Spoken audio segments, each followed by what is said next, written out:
Hello, I'm going to do just a quick kind of overview of this is number 48 through 50 from your Pink AP Cell practice questions. Assuming you've sort of read it already and kind of digested the information, but I'll summarize a few things.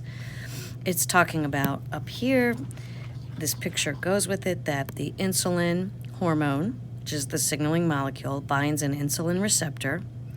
And by the way, this is a muscle cell. So muscle cells respond kind of the same way liver cells respond. If you remember, what we already know is we know insulin lowers blood sugar or blood glucose. And what it does is it causes liver cells and muscle cells. We talked about the liver in the notes, but insulin causes liver and muscle cells to lower blood sugar by bringing glucose in. Okay, so this is a muscle cell instead of a liver cell that's responding to insulin. And if you remember also, I talked about this in the liver, it brings glucose. This is how blood sugar is lowered. Insulin causes those cells to bring glucose in from the blood, and then it also causes them, once they brought the glucose in, to change it into glycogen in the liver and muscle. But that's kind of not really in this problem here. Okay, so if you read all of this, it tells you that the insulin, we have these muscle cells which have insulin receptors and will respond to insulin as the signaling molecule. And you kind of see the signal cascade transduction pathway here. The receptor activates this, which activates that, which activates that, which activates that, which it tells you up here mobilizes vesicles that have this GLUT, these little black things, these GLUT4 kind of transport proteins kind of in them, and it goes and sort of does kind of joins in with the cell membrane. So these little black things here would be, like a protein in the membrane. Whoops, I'm bad at drawing. So this would be like a GLUT4 would look like this. It's like a channel protein that allows glucose to come in. Okay, so the way that we get glucose to be brought in from the blood is put this channel protein called GLUT4, these little black things would look like that, into the membrane, and then glucose would be brought in from the blood. I drew the blood here. So that's what insulin causes. Signal transduction pathway puts GLUT4 in the membrane, which brings the glucose in from the blood, lowering blood glucose, bringing glucose into the cell. It also tells you in type 2 diabetes, so we're going to see type 1 diabetes, people can't produce insulin at the pancreas, which the pancreas is not in this picture.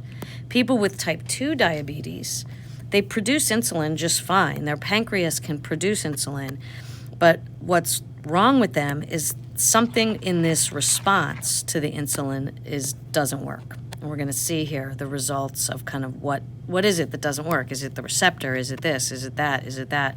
Which part of this pathway doesn't work? So if you read through that and understand in general what insulin does, a signal transduction pathway puts GLUT4 in the membrane, which will lower blood sugar by bringing glucose into the cell. Something isn't working here. And so what they tell you here, that they took people, I wrote all the data for the normal people there, I labeled in green, and for people with type 2 diabetes, I labeled them in red. And they did, you can see in orange here, a couple of things. They measured insulin-stimulated glucose uptake. So they're measuring how much glucose is being brought into the cells. So essentially they're measuring kind of this aspect, how much glucose is being actually brought in. So I guess if how much is there GLUT4 there? Is this happening? And don't worry about their method here. But what you see is that normal people are bringing more glucose into the cell when stimulated by insulin. People with diabetes are bringing less glucose into the cell. So probably less GLUT4, but they are bringing some in. Okay, it's not like a zero. Then they tested somehow the insulin receptor activation. So they're testing actually somehow if this receptor is getting activated. Don't worry about how. And you'll see that in both normal and people with diabetes, the insulin receptors in both are good. So that's not the problem. The receptor is not the problem.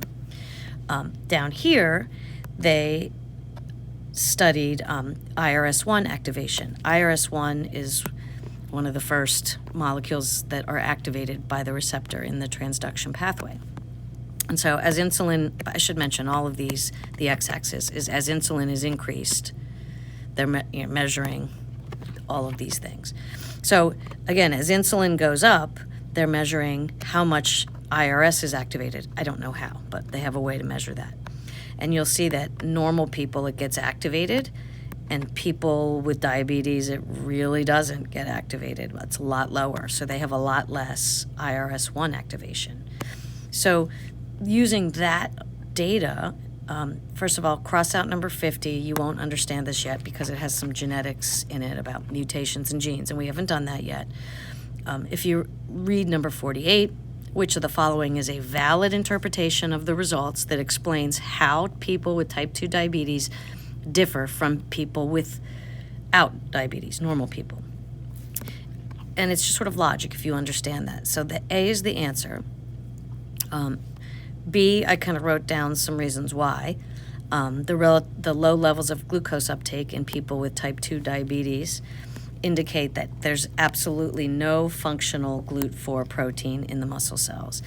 And no, because some is. You can see in figure 2 here with the GLUT, when they're measuring kind of the GLUT4, there is some GLUT4 in the people with diabetes.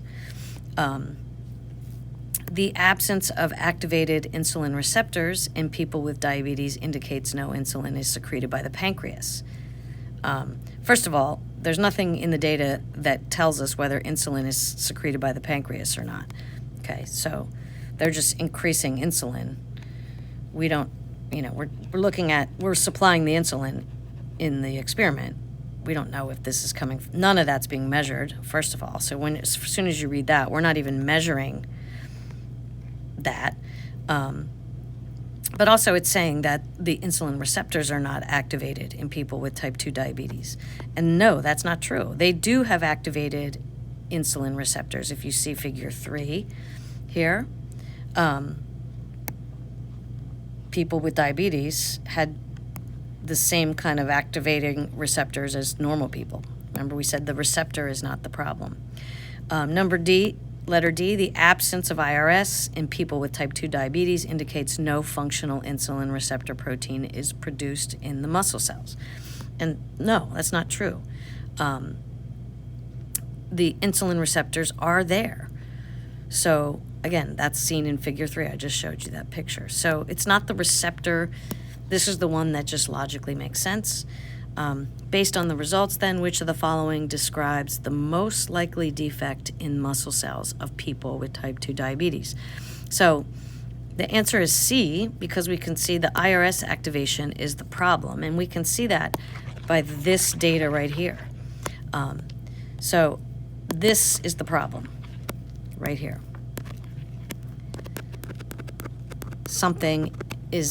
IRS is not being activated, which means this isn't being activated, and probably GLUT4 isn't getting put in the membrane and glucose isn't coming in. These other ones you can just see, I wrote, like if just something, insulin receptor proteins do not reach the cell, like, that's just stupid. There's nothing about whether the receptors are there in the cell. Plus, we saw the receptors worked fine in people with diabetes. Insulin does not activate its receptor. We saw that it does. Again, figure 3, right here, you can see it was the same in normal and diabetic people. The receptor's activity was fine. So the problem is not the receptor. In letter D, GLUT4 blocks glucose from entering in cells. And I wrote, no, question mark. There's no evidence of GLUT4 doing anything. And plus, that wouldn't make sense because GLUT4 does the opposite. It brings glucose into cells. So that doesn't make sense either, D. So that is the answer to those two.